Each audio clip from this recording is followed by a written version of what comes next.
દાહોદના જિલ્લા પંચાયતના પીપેરા બેઠક ફરી એકવાર ચર્ચામાં આવી છે। જી હા, ભારતસિંહ વાખડા બિનહરીફ જાહેર થયા છે। પીપેરા બેઠકના ઉમેદવાર છે ભારતસિંહ વાખડા। ભાજપ, કોંગ્રેસ અને આપના મેન્ડેટ પરથી તેમણે ફોર્મ ભર્યું છે।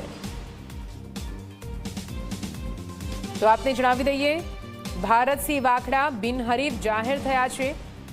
પીપેરા બેઠક જે ફરી એકવાર ચર્ચામાં છે।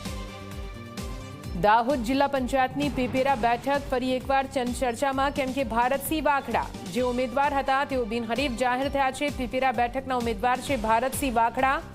ભાજપ, કોંગ્રેસ અને આપના મેન્ડેટ પરથી ભર્યું છે ફોર્મ।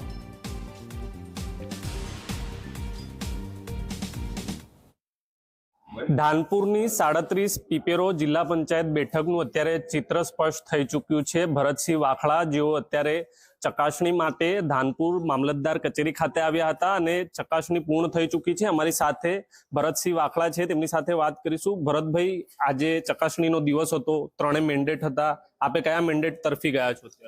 હું હમણાં ભારતીય જનતા પાર્ટીનું મેન્ડેટ પસંદ કર્યું છે અને મારું માન્ય રખાડવા માટે મેં લેખિતમાં પણ આપી દીધું છે અને હું કોંગ્રેસ કે આપમાં ચૂંટણી લડવાનો નથી એવું પણ લેખિતમાં આપી દીધું છે। ચોક્કસથી કહી શકાય કે આપ અહીંયા જે દેવગઢ બારિયા વિસ્તારના વિપક્ષના નેતા પણ હતા, આપ આમ આદમી પાર્ટીમાં પણ હતા, કોંગ્રેસમાં પણ હતા, અત્યારે ભારતીય જનતા પાર્ટી તરફ જવાનું કેમ? અહીંયા પરિસ્થિતિ અમારા ચાલુ ધારાસભ્ય માજી મંત્રી શ્રી બચુભાઈ ખાબડ એ સતત ત્રીજી ચોથી વાર ધારાસભ્ય રહ્યા, ત્યારે મેં પણ વિચાર્યું કે અમે એક જ સમાજના માણસ હોય અને એક સમાજમાં 2 ભાગ પાડવાના હોય કરતા અમારા સમાજને નુકસાન થાય પરિસ્થિતિ, તો અમે બેઠક કર્યા પછી ખાબડ સાહેબના કેવા કીધું કે ભાઈ આપણે ભેગા રહીએ, સમાજના માણસો છે, તે માટે અમે સમાજનું કામ થાય એના માટે અમે ભારતીય જનતા પાર્ટીમાં જોડાયું। હાલ વિધિવત રીતે ભારતીય જનતા પાર્ટીમાંથી જોડાઈ ગયા છો, ધાનપુર અને દેવગઢ બારિયાની જનતાને શું સંદેશ આપશો? જોરદાર આપવાના ને હવે તો 2 જણા જે હતા એ જ એક થયા તો।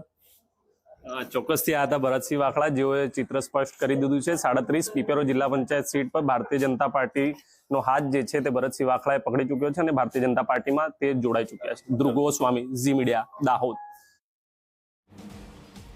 તો આપને જણાવી દઈએ, પીપેરા બેઠક જે ફરી એકવાર ચર્ચામાં આવી છે અને તે પણ જિલ્લા પંચાયતની આ બેઠક એટલા માટે ચર્ચામાં આવી છે કેમ કે ભારતસિંહ વાખડા બિનહરીફ જાહેર થવાના છે।